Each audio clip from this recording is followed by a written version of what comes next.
en la última parte del año.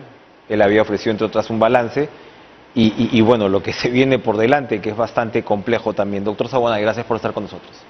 Gracias a ti, Enrique, y efectivamente cumplimos la promesa que hicimos en el sentido de, en el mes de septiembre aproximadamente, me entrevistaste y comentábamos una serie de medidas que se habían adoptado en la Corte para, en lo fundamental, imprimir una aceleración a los casos complejos que ve nuestra Corte. Y con beneplácito debo decir que las medidas que dio en su momento el Consejo Ejecutivo del Poder Judicial han tenido un resultado positivo. Por decirte, en el número de sentencias que esta Corte emite, y acá la ciudadanía debe enfocar, este número de sentencias no es el número que se maneja en el promedio del país, porque cada uno de estos juicios tiene trasletado una duración de 2, 3, 4, a veces 5 años. Entonces, cuando hablamos de cifras en sentencias, hay que ponderar muy bien este tema. En el 2020 se emitieron 69 sentencias, con el mismo efecto pandemia, todo eso. En el 2021, en nuestro año del Bicentenario, se han producido 139 sentencias, lo que equivale a un, claro, 101% sobre la media. Y eso creo que el país debe saberlo, los jueces están comprometidos con este tema. Y el otro factor, por ejemplo, en el número de audiencias celebradas, ¿no? El año 2020 fueron 3.281 y el año pasado 7.104. Entonces eso revela que se está adquiriendo ese ritmo y esa velocidad que es necesaria para la reforma y para que la ciudadanía tenga los resultados, ¿no? Es decir, no las prisiones preventivas, sino sentencias, que son lo que realmente interesa a la gente. Por supuesto, y esto tiene que ver con estos casos, bueno, del tema Lavajato, que en realidad hasta ahora ha tenido pues consecuencias gigantescas en términos políticos y demás, pero es poco, ¿no?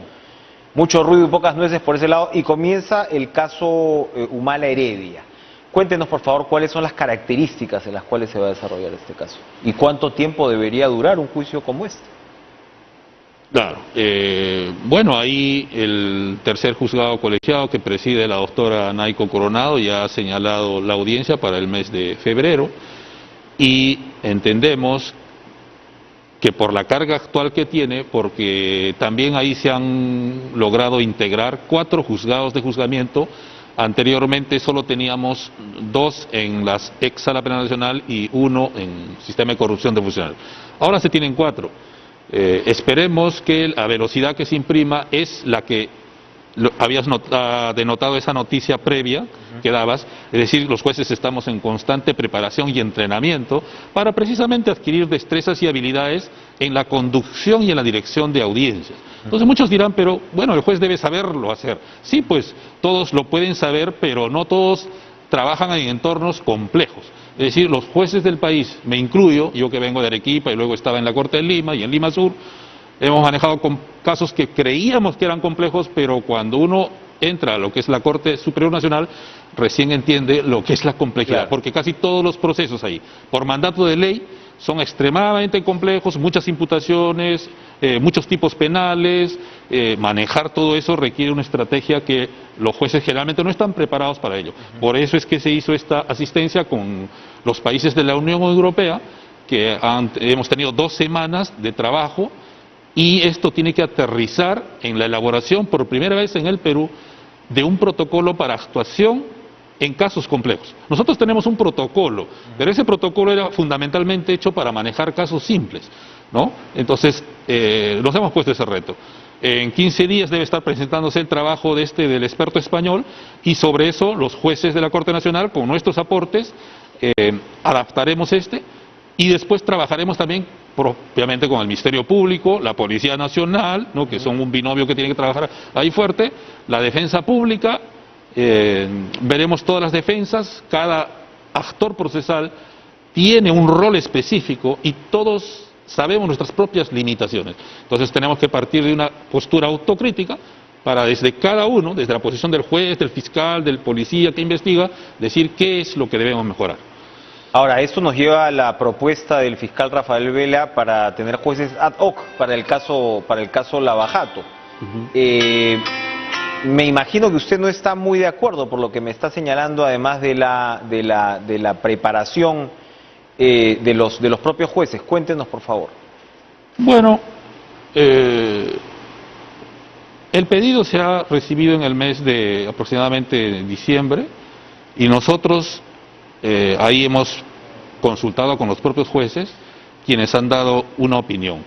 Lo que yo puedo decir a la ciudadanía es de que efectivamente el elenco de casos de que está a cargo del equipo especial Lavallato son, me dicen, aproximadamente más de unos entre 70 u 80. Pero de estos casos, en nuestra corte, hecho el análisis, solo están 7. O sea, es decir, solo 7 llegaron con acusación. Muchos de ellos han sido devueltos al Ministerio Público y están para que ellos subsanen alguna situación previa. Y el único que está expedito para juicio oral es el que estábamos comentando, el caso de Ollantumala y Nadine Heredia, que tiene, si mal no recuerdo, creo que son 11 o 17 acusados, y es el primer juicio que va a enfrentar nuestra Corte con relación a un expresidente de la República, ¿no? Y entonces ahí lo que hacemos es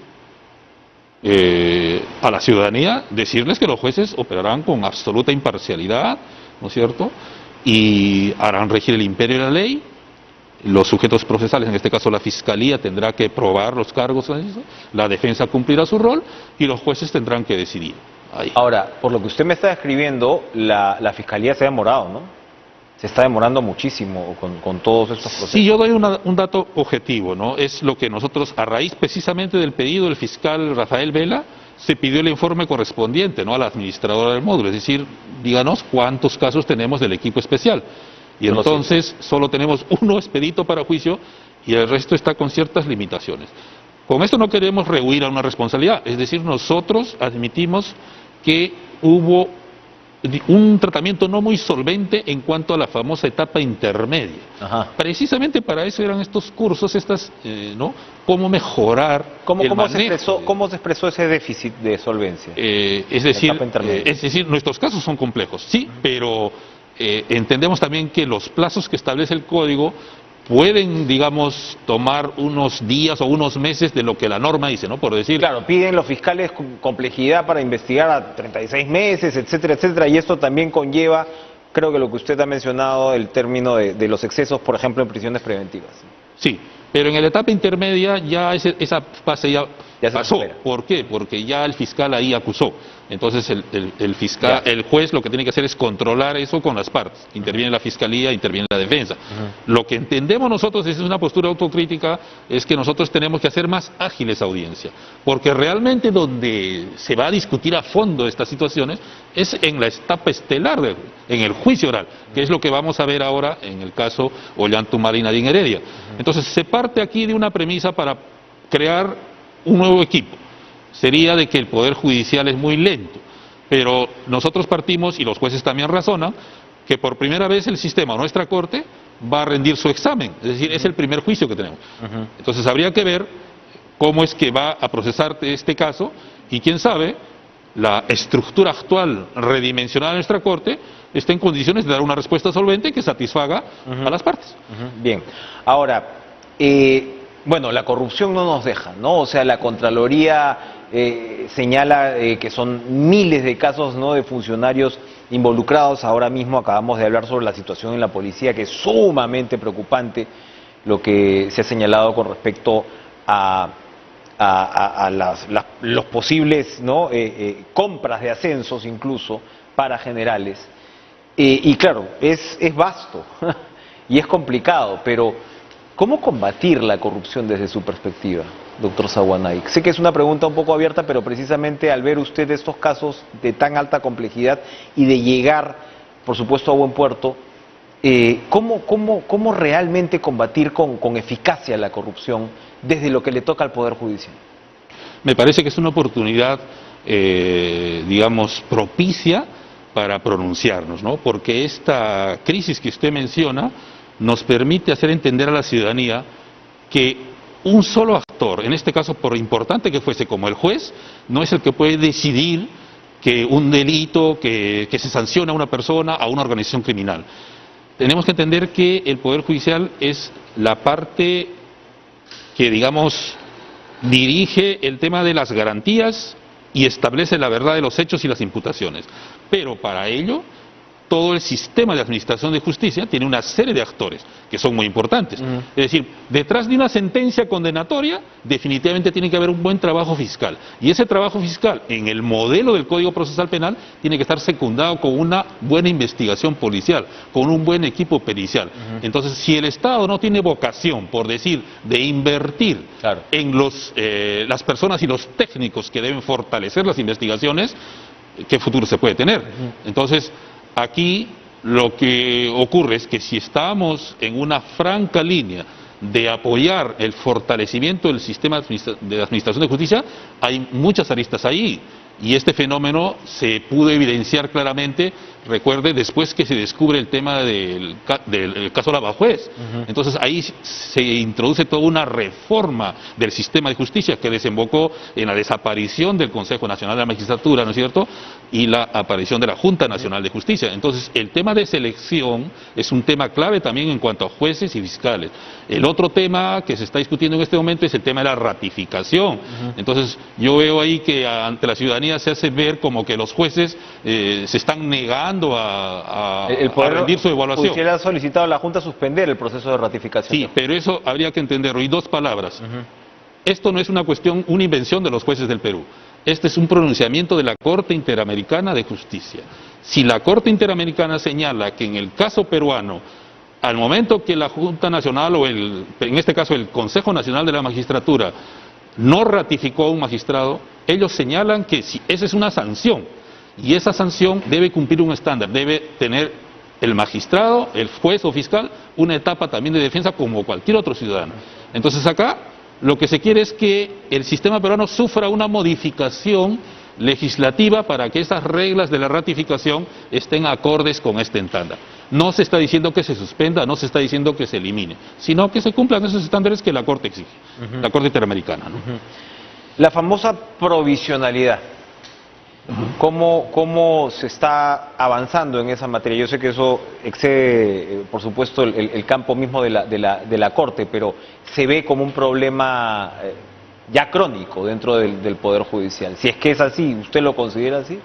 Claro, lo que pasa es que en la realidad específica de la Corte que presido, ese problema no se nota. ¿Por qué? Porque es la única Corte que tiene jueces titulares en todas sus instancias. No hay ningún juez provisional. Son una excepción valiosa, entonces. Pero es por el mismo diseño del sistema. Se imagina los casos emblemáticos a cargo de jueces supernumerarios o provisionales. El sistema no se concibe así. Sin embargo, hay un importante detalle que también en su momento tendrá que discutirse, y esto de la reforma del sistema de justicia ha pasado un poco desapercibido. En el actual sistema, la Junta Nacional de Justicia, si mañana puede convocar a estas plazas de la Corte Superior Nacional, y resulta que alguien, por ejemplo, que postula para ser juez especializado o juez superior, de ser nombrado, fíjese, estaría debutando en el cargo de su juez para procesar casos complejos. En las jurisdicciones, en los países que tienen un modelo parecido al nuestro, esto no es así. Llegas a la Corte ya después luego de una carrera. Efectivamente, luego de una carrera, por decir a veces 10 años te exigen para entrar ahí. Y entonces ese es un riesgo que vamos a comunicar. Tenemos unos documentos que hemos elaborado con unas propuestas que esperamos puedan discutirse, ya sea en el Consejo Ejecutivo del Poder Judicial o en la misma Junta Nacional de Justicia. Hay diferentes propuestas como para que ese riesgo de que jueces que recién debutan pasen a conducir casos complejos no se dé. Hay propuestas de una transitoriedad, de una progresividad o simplemente de una selección como se da en países como en España, ¿no? Es decir, el sistema elige de todos los jueces del país a los mejor capacitados, mejor calificados, bajo reglas meritocráticas estrictas, y ese es un modelo al cual deberíamos aspirar, ¿no? ¿Cuántos jueces tiene la Corte Superior? 51 jueces en este momento. 51 jueces, todos titulares. Bueno, es una excelente noticia. César Zaguanay, presidente de la Corte Superior Nacional de Justicia, gracias por estar con nosotros esta noche en Cara a Cara. Gracias. Vamos a una última pausa.